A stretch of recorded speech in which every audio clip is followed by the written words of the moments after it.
الحمدللہ نحمدہ ونستعینہ ونستغفرہ ونؤمن بہ ونتوکل علیہ ونعوذ باللہ من شرور انفسنا ومن سیئات اعمالنا من يهده الله فلا مضل له ومن يضلله فلا هادي له ونشهد أن لا إله إلا الله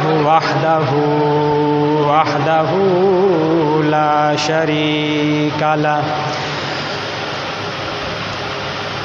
ونشهد أن سيدنا وسندنا وحبيبنا وشفيعنا ومحبوبنا محمدا عبده ورسوله أما بعد فأعوذ بالله من الشيطان الرجيم بسم الله الرحمن الرحيم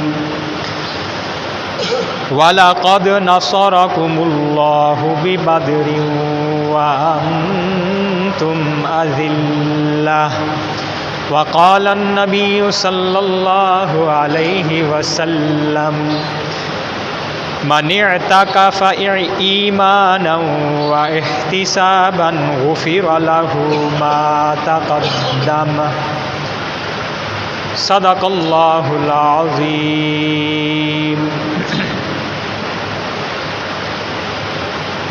محترم بزرگوں، بھائیوں،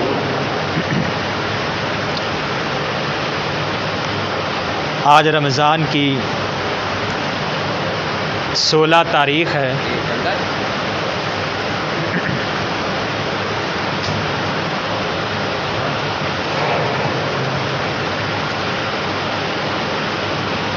دوسرا عشرہ بھی ختم ہونے کے قریب ہے۔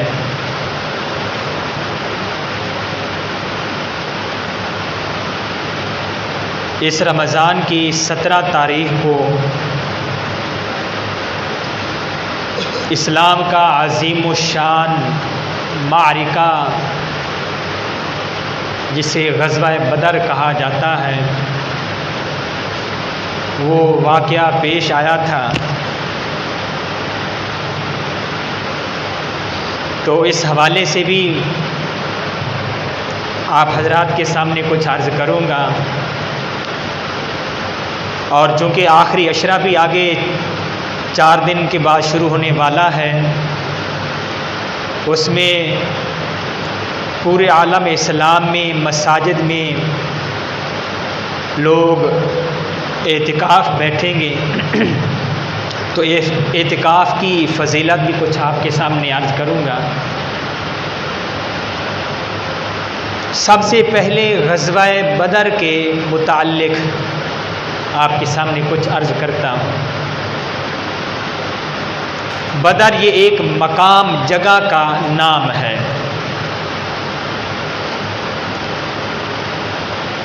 اس لیے اس کو بدر کہا جاتا ہے، مقام بدر۔ اور وہاں یہ چونکہ معرکہ پیش آیا تھا، اس لیے اس کو غزوہ بدر کہا جاتا ہے۔ اس غزوہ بدر کا پس منظر کیا ہے؟ نبی کریم صلی اللہ علیہ وآلہ وسلم جب مکہ مکرمہ سے مدینہ منورہ تشریف لائے تو آپ کے آنے سے پہلے مدینہ منورہ میں مسلمان رہتے تھے، ان کو بھی آپ کی دعوت پہنچ چکی تھی، کیونکہ حج کے موقع پر وہ آتے تھے، تو یہ سبب تھا، ذریعہ تھا دعوت کے پہنچنے کا۔ تو نبی کریم صلی اللہ علیہ وسلم جب مدینہ منورہ تشریف لے گئے اپنے صحابہ کے ساتھ، مہاجرین صحابہ کے ساتھ۔ اب کفار مکہ جو تھے وہ یہ سوچنے پر مجبور ہو گئے کہ اب تو ان کے ماننے والوں کی تعداد اور زیادہ بڑھتی جا رہی ہے، کہیں ایسا نہ ہو کہ وہ ہمارے اوپر حملہ نہ کر دے، اس لیے ان کی طاقت کو کمزور کرنا چاہیے۔ دار الندوہ ایک جگہ تھی جہاں پر وہ بیٹھ کر مشاورت کیا کرتے تھے، آج کے اعتبار سے اس کو ہم پارلیمنٹ کہہ دیں۔ بیت اللہ کے بالکل قریب جگہ تھی وہ، اب تو حرم میں وہ داخل ہو چکی ہے۔ تو وہاں پر وہ مشاورت کیا کرتے تھے کہ کیسے مسلمانوں کی طاقت کو کمزور کیا جائے۔ مکہ مکرمہ ظاہری طور پر کوئی ترقی والا شہر نہیں تھا بلکہ پسماندہ شہر تھا، اس لیے کہ وہاں پر کوئی زراعت، کوئی سبزہ، کچھ بھی نہیں ہوتا تھا۔ وہاں پہاڑی پہاڑ ہے، پتھریلا علاقہ ہے، تو ان کے یہ تجارت والے معاملات ہوا کرتے تھے، دوسرے ملکوں میں تجارت کیا کرتے تھے، تجارت کا سفر کیا کرتے تھے۔ قرآن مجید میں بھی اس کا ذکر آتا ہے کہ سال میں 2 مرتبہ وہ سفر کیا کرتے تھے تجارت کے لیے، ایک سردی میں سفر ہوتا تھا اور ایک گرمی میں سفر ہوتا تھا۔ لإیلاف قریش ایلافہم رحلۃ الشتاء والصیف، اس میں اس کا ذکر ہے۔ سردی میں سفر ہوتا تھا یمن کا، اور گرمی کے زمانے میں سفر ہوتا تھا شام کے علاقے کا۔ شام کی طرف جب یہ جاتے تھے تجارت کے لیے تو مدینہ منورہ والا راستہ پڑتا تھا، تو ابو سفیان کی قیادت میں ایک تجارتی قافلہ 1000 اونٹ پر مشتمل 60 تاجر اس میں تھے۔ یہ قافلہ ملک شام کی طرف جاتا ہے، وہاں سے جب واپس پلٹتا ہے تو نبی کریم صلی اللہ علیہ وسلم کو اطلاع ملتی ہے کہ ابو سفیان کی قیادت میں قافلہ واپس آ رہا ہے اور بہت زیادہ ان کے پاس مال ہے، سامان ہے، آج کے اعتبار سے 1 ارب سے بھی زیادہ اس کی قیمت بنتی تھی۔ تو آپ نے صحابہ کرام سے فرمایا کہ یہ سامان ہمیں اپنے قابو میں لینا چاہیے تاکہ ہمیں طاقت مل جائے، قوت مل جائے۔ تو ان کا مقصد صرف یہی تھا، سامان کا لینا، جنگ کا، لڑائی کا کوئی ارادہ نہیں تھا۔ لیکن ان کا جو مقصد تھا کفار کا، ان کا مقصد یہ تھا کہ ہم یہ تجارت اس لیے کر رہے ہیں تاکہ ہمیں اس سے جو نفع حاصل ہوگا اس نفع سے ہتھیار خریدیں گے اور مسلح ہو کر مسلمانوں پر ہم حملہ کریں گے اور ان کو ختم کر دیں گے۔ ان کا یہ منصوبہ تھا کفار مکہ کا۔ لیکن نبی کریم صلی اللہ علیہ وسلم کا اور مسلمانوں کا یہ ارادہ نہیں تھا لڑائی کرنے کا، بلکہ صرف یہ ارادہ تھا کہ ان سے ہم مال حاصل کریں گے۔ آپ کو جب پتہ چلا کہ وہ قافلہ ابو سفیان کی قیادت میں واپس آ رہا ہے تو آپ بھی 312 صحابہ کو لے کر روانہ ہوتے ہیں۔ ایک آپ تھے تو یہ کل تعداد 313 کی تھی، 312 صحابہ کرام اور ایک خود نبی کریم صلی اللہ علیہ وسلم، 313 کی تعداد تھی۔ ایک روایت میں 314 اور ایک روایت میں 315 کی بھی وہ تعداد آتی ہے، لیکن راجح جو قول ہے وہ 313 کی تعداد تھی۔ بدری صحابہ جسے کہا جاتا ہے، آپ صحابہ کو لے کر چلتے ہیں۔ یہ مدینہ منورہ جو تھا یہ سرسبز علاقہ تھا، زراعت یہاں پر ہوا کرتی تھی، اس لیے اس کے ارد گرد چراگاہیں تھیں جہاں پر لوگ اپنے جانور چرایا کرتے تھے. ایک صحابی سرکاری خزانے کے اونٹ تھے، ان کو چرا رہے تھے. اتفاقاً اس وقت وہ اکیلے تھے تو کافر نے وہ دیکھ کر، موقع جان کر، اس نے موقع پا کر اس صحابی کو شہید کر دیا. نبی کریم صلی اللہ علیہ وسلم کو جب معلوم ہوا تو آپ اس کا پیچھا کرتے ہوئے صحابہ کے ساتھ اس کا پیچھا کرتے ہوئے اس کو پکڑنے کے لیے نکلے، لیکن وہ نکلنے میں کامیاب ہو گیا. تو اب آپ نے صحابہ کے ساتھ وہ یہ مشورہ ہوا، نکلے وہ مال حاصل کرنے کے لیے. ادھر سے کسی طرح سے ابو سفیان کو بھی معلوم ہو گیا کہ مسلمان ہم سے وہ مال لوٹنا چاہتے ہیں، مال حاصل کرنا چاہتے ہیں. تو اب اس نے ایک تو پیغام مکہ مکرمہ بھجوایا ابو جہل کی طرف کہ بڑے بڑے کفار جو ہیں، سردار جو ان کا مال اس میں شامل ہے، اس قافلے میں ان کا بھی اس میں وہ منافع ہے، نفع ہے، تو اس لیے ہماری حفاظت کے لیے فوراً وہاں پر پہنچو.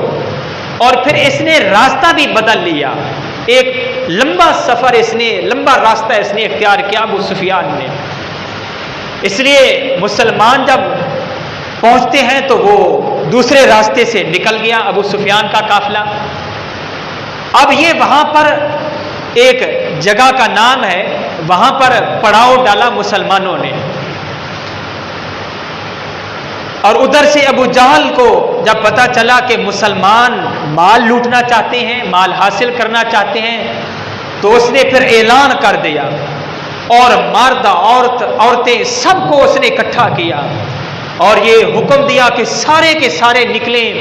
تقریباً 1000 کی تعداد تھی اور ساتھ میں عورتیں بھی، گانے والیاں بھی، شراب بھی، جو بھی وہ عیاشی کے سامان تھے وہ بھی ساتھ لے لیے. اور منصوبہ یہ تھا کہ مسلمانوں کو ختم کریں گے. اس لیے وہ لشکر، کفار کا لشکر مقام بدر جو ہے وہاں پر وہ جمع ہوتا ہے. اور ادھر سے صحابہ کرام مسلمان نبی کریم صلی اللہ علیہ وسلم سے مشورہ کرتے کہ اب ہمیں کیا کرنا چاہیے. قافلہ تو نکل چکا ہے، ہمارا ارادہ تھا اس قافلے کے پاس جو مال ہے وہ مال حاصل کریں، لیکن قافلہ نکل چکا ہے، اب ہمیں کیا کرنا چاہیے. جبرائیل علیہ السلام آئے اور آ کر یہ کہا، یا رسول اللہ اس وقت آپ کے سامنے 2 چیزیں ہیں.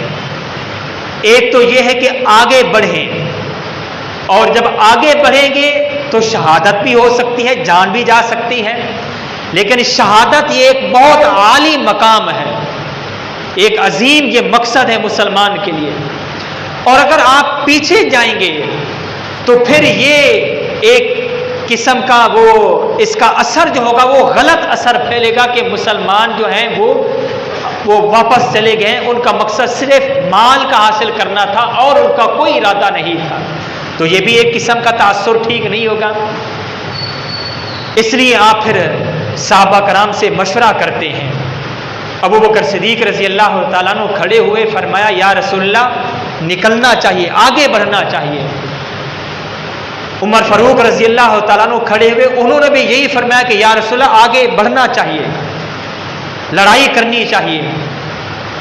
اور ایک اور صحابی کھڑے ہوئے مقداد رضی اللہ تعالی عنہ، انہوں نے بھی یہی کہا یا رسول اللہ آگے نکلنا چاہیے، اور ہم بنی اسرائیل کی طرح نہیں کہ جیسا کہ انہوں نے موسیٰ علیہ السلام سے یہ کہا تھا فَاذْهَبْ أَنْتَ وَرَبُّكَ فَقَاتِلَا، تو جان تیرا رب جانے، دونوں جاؤ جا کر قتال کرو، ہم آپ کے ساتھ قتال جنگ نہیں کریں گے. تو اس صحابی نے یہ کہا یا رسول اللہ ہم آپ سے ایسا بھی نہیں کہتے، بلکہ ہم آپ کے ساتھ شانہ بشانہ کھڑے ہیں. آپ علیہ السلام نے فرمایا کہ اور کوئی آدمی کھڑا ہو. اب انصار سمجھ گئے کہ نبی کریم صلی اللہ علیہ وسلم کا اشارہ ہماری طرف ہے، کہ انصار نے جو مجھے یہ کہا تھا کہ ہم آپ کو مدینہ میں اکیلا نہیں چھوڑیں گے. تو اب حضرت ایک انصاری صحابی کھڑے ہوئے تو انہوں نے یہ کہا یا رسول اللہ اگرچہ ہم نے آپ سے یہ کہا تھا کہ مدینہ کے اندر رہتے ہوئے ہم آپ کی حفاظت کریں گے، لیکن ہم آپ پر ایمان لائے، آپ کی تصدیق کی، اس لیے اب ہم مدینہ میں نہیں بلکہ مدینہ منورہ سے باہر بھی آپ کے شانہ بشانہ کھڑے ہوں گے، اور آپ کے آگے، آپ کے پیچھے، آپ کے دائیں، آپ کے بائیں مل کر آپ کی حفاظت کریں گے۔ اگر آپ کہیں گے تو ہم پانی کے اندر اپنی سواریاں وہ دوڑا دیں گے، جو آپ کا حکم ہوگا آپ کے ساتھ ہم کھڑے ہیں۔ تو اس وقت حدیث میں آتا ہے کہ نبی کریم صلی اللہ علیہ وسلم کا چہرہ مبارک کھل اٹھا، آپ مسکرائے، اللہ کا شکر ادا کیا، اور اس کے بعد پھر صحابہ کرام کو نکلنے کے لیے فرمایا کہ اب ہمیں آگے جانا چاہیے۔ جب آگے پہنچتے ہیں مقام بدر میں، تو وہاں پر جو یہ نشیبی جو علاقہ تھا، چٹیل میدان جو تھا، اس پر کفار مکہ نے وہ پڑاؤ ڈالا ہوا تھا، اور ان کے لیے وہ ریتلا جو علاقہ تھا اور ٹیلے جو تھے وہ صرف جگہ بچی تھی۔ تو اس لیے، اور سخت گرمی کا زمانہ تھا، اگرچہ رمضان کا مہینہ تھا، لیکن عیسوی مہینے کے اعتبار سے، عیسوی سال کے اعتبار سے مئی کا مہینہ تھا، وہ سخت گرمی کا مہینہ ہوتا ہے۔ تو اب بڑے پریشان، تو اللہ تعالیٰ کا کرنا ایسا ہوا، وَلَقَدْ نَصَرَكُمُ اللَّهُ بِبَدْرٍ وَأَنْتُمْ أَذِلَّةٌ، اللہ کا فرمان قرآن مجید میں کہ اللہ تعالیٰ نے مدد فرمائی بدر کے اندر۔ کیسے؟ کہ بارش برسا دی۔ جب بارش برسائی تو اب ریتلا جو علاقہ تھا وہ جم گیا، ٹھہر گیا، اور نشیبی جو علاقہ تھا وہاں پر پانی کھڑا ہو گیا، پانی جمع ہو گیا۔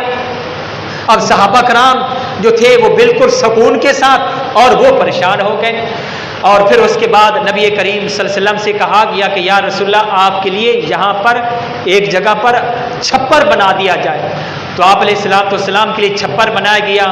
ساری رات اللہ کے نبی اللہ سے دعا کر رہے ہیں، اور یہ دعا کر رہے ہیں اللہم ان تہلک ہذہ العصابہ، کہ یا اللہ اگر یہ چند افراد پر مشتمل جو ایک جماعت ہے، ٹکڑا جو ہے، اگر یہ آج ہلاک ہو گیا، قتل ہو گیا، تو پھر لام توبد، پھر ہمیشہ ہمیشہ کے لیے آپ کی عبادت نہیں ہوگی۔ جو ساری رات آپ دعا کر رہے ہیں، رو رہے ہیں اللہ کے سامنے۔ ابو بکر صدیق رضی اللہ تعالیٰ نے فرمایا، ابو بکر صدیق رضی اللہ تعالیٰ عنہ اس وقت پہرا دے رہے تھے، آپ نے فرمایا یا رسول اللہ حسبک اللہ، ہمارے لیے اللہ کافی، آپ بس کیجئے۔ تو پھر اس کے بعد آگے جب میدان شروع ہوتا ہے لڑائی کا، آپ ادھر مسلمانوں سے 3 صحابہ کو بھیجتے ہیں، اور وہ صحابہ جو تھے وہ انصاری صحابہ میں تھے، انصاری صحابہ تھے، انصار میں سے تھے۔ اور آگے سے ابو جہل اپنے بندوں کو بھیجتا ہے، اور وہ بندے پوچھتے ہیں کہ تم کون ہو؟ تو وہ یہ کہتے ہیں کہ ہم انصار میں سے ہیں۔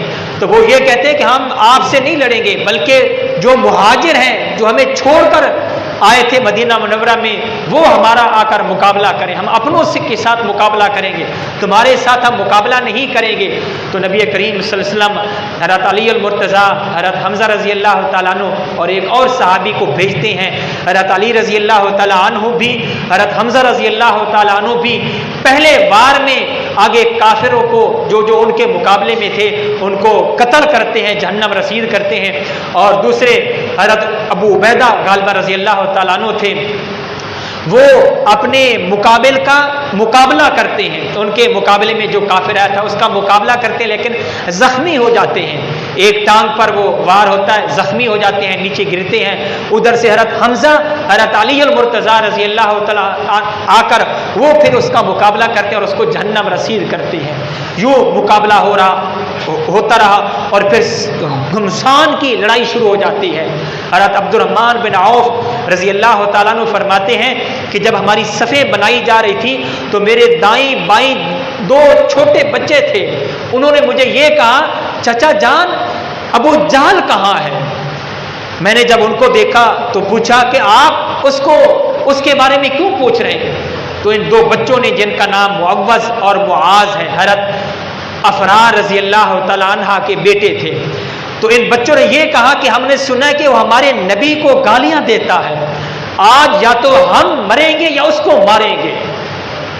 اب حضرت عبد الرحمن بن عوف رضی اللہ تعالیٰ حیران ہوئے کہ اتنا بڑا جذبہ ان چھوٹے معصوم بچوں کا، چھوٹے چھوٹے معصوم بچے۔ اللہ تعالیٰ ہمارے دل میں بھی جذبہ جہاد پیدا فرمائے۔ یہ جہاد ایمان کا حصہ ہے، جہاد ایمان کا حصہ ہے، لیکن اس کے لیے بھی طریقے ہیں، اصول ہیں۔